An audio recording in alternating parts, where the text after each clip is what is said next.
ఈ పాప తొందరగా స్నానం చేసి రెడీ అయ్యి తన జుట్టు దువ్వుకోవడానికి అద్దం ముందర కూర్చుంటుంది. తన క్యాప్ తీయగానే జుట్టంతా పెద్దగా అయిపోతుంది. ఈమెకి రింగు రింగుల జుట్టు ఉండడంతో ఈమె వీడియోలు చూసి తన హెయిర్ స్టైల్ ని చేయాలని అనుకుంటుంది. తన తల్లి ఇంట్లో లేకపోవడంతో ఈ పాపే తన హెయిర్ స్టైల్ చేసుకోవాలని అనుకుంటుంది. కానీ ఎంత ట్రై చేసినా కూడా ఆమెకి హెయిర్ స్టైల్ వేసుకోవడం రాదు. అప్పుడే అక్కడికి పాప వాళ్ళ నాన్న వచ్చి ఆమె జుట్టుని చూసి షాక్ అయిపోతాడు.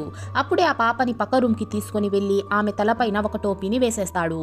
అది చూసిన పాపకి చాలా కోపం వచ్చి అక్కడి నుంచి తన రూమ్ లోకి వెళ్లిపోతుంది. కొద్దిసేపటి తరువాత పాప తన రూమ్ నుంచి తల్లిది ఒక వీడియోని నాన్నకి చూపించి తన తల్లి ఎంత ప్రేమగా జడ వేసేదో అని చెప్పి చూపిస్తుంది. దాంతో తండ్రికి పాప బాధ అర్థమయ్యి నాన్న ఎంతో ప్రేమగా ఓపికతో పాపకి మంచి హెయిర్ స్టైల్ వేస్తాడు. దాంతో పాప ఎంతో ఆనందిస్తుంది. ఆ తర్వాత వీళ్ళిద్దరూ ఈ పాప వాళ్ళ అమ్మ దగ్గరికి వెళ్తారు. ఆమె హాస్పిటల్లో ఉంటుంది. ఎందుకంటే ఆమెకి క్యాన్సర్ ట్రీట్మెంట్ జరుగుతూ ఉంటుంది.